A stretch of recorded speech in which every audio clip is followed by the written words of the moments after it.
the critics would say that this comes off like a hatchet job on Belichick. What's your answer to that?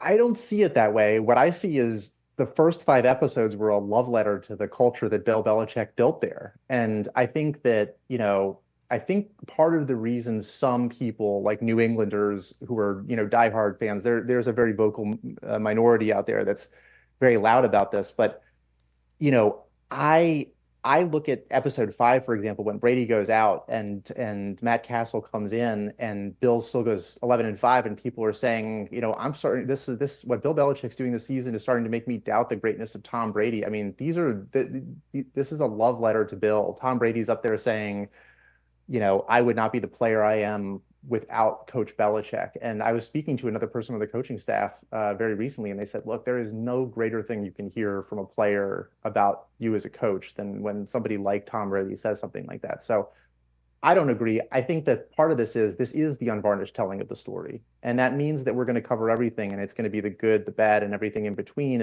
And I maybe a little bit of it is that people just aren't used to seeing that. I think when we talk about the bad, we talk about the Aaron Hernandez hour. It was riveting, to say the least. And at the end of it, my 13-year-old Cooper looked at me and said, wow, Mom, I had no idea.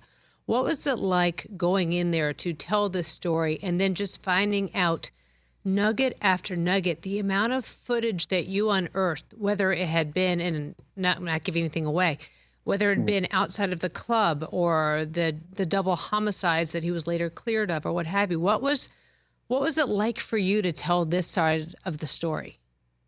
So one of the things that we had both via NFL Films and then within the Patriot Archive itself was, 35,000 hours of never before seen footage, right? And to visualize like what that's like, the amount of tapes it would take 2 Mack trucks to fill up with these tapes that are about the size of, a credit card, um, to just give you a sense of it. And I still will never forget when we found the one of the people that was on the project.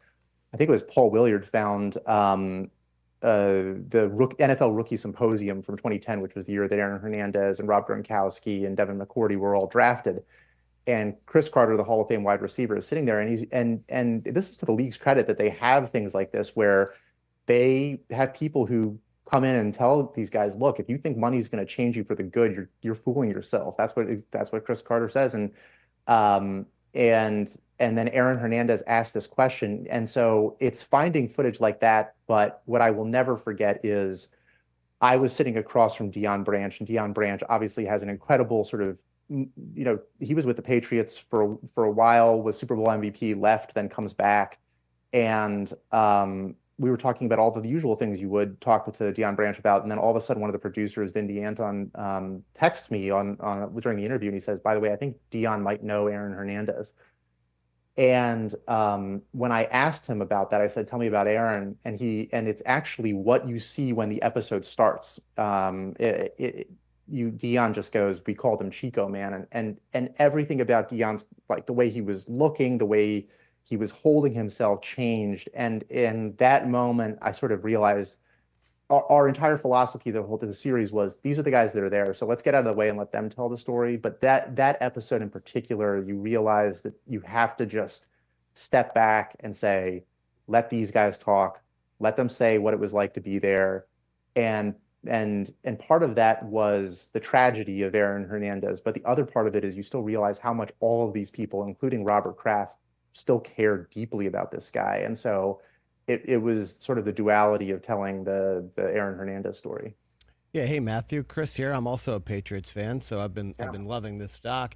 That episode also opened with what it looked like was behind the scenes promo shoots for like Jumbotron or something. And, but I could, yeah. And you're tight in on Aaron and getting him to smile, getting him to laugh, look serious. That was just a chilling way to kind of begin that hour. Well, just think about what it was like for our team to be sitting there and just you're combing through these thousands of hours of stuff, and then all of a sudden, whether you're an intern or assistant editor or something, and all of a sudden you just find this thing, and it's just this haunting thing, and you're thinking, I can't believe this is unfolding in front of my eyes. And, whether it's that piece of footage or the rookie symposium, or even something as simple as like, there's a moment when Aaron's dragging a trash bag out through the locker room, and it gives a three-dimensionality to a person who, until this point, has often just been caught up in headlines. And I think that's what you're always trying to do when you're telling a story that they think that they've really consumed a lot before, right? You're trying to say all of this is more complex and nuanced than the headlines or the caricature of the people is sort of, led you to believe. And so that's always the goal. And when you find something new in the footage or you hear something new in one of the interviews, it completely restructures how you tell the story of that episode and how you tell like the 10-part arc of the New England Patriots. Yeah, hearing Deion Branch just kind of talk about it, you can tell that he is still just deeply affected by the guy he thought he knew and then the person that Aaron turned out to be. And Deion even says things like, how could you, and that's one of the opening moments for Deion. He says, how could you not see that, Deion? I think about that all the time. How could you not see that? How could you not see that? And it's, like I said, when you hear that, you're just like, all right, our job here is to let them talk and get out of the way. Catch the Rich Eisen Show every single day on the Roku channel, 12 to 3 Eastern, for free.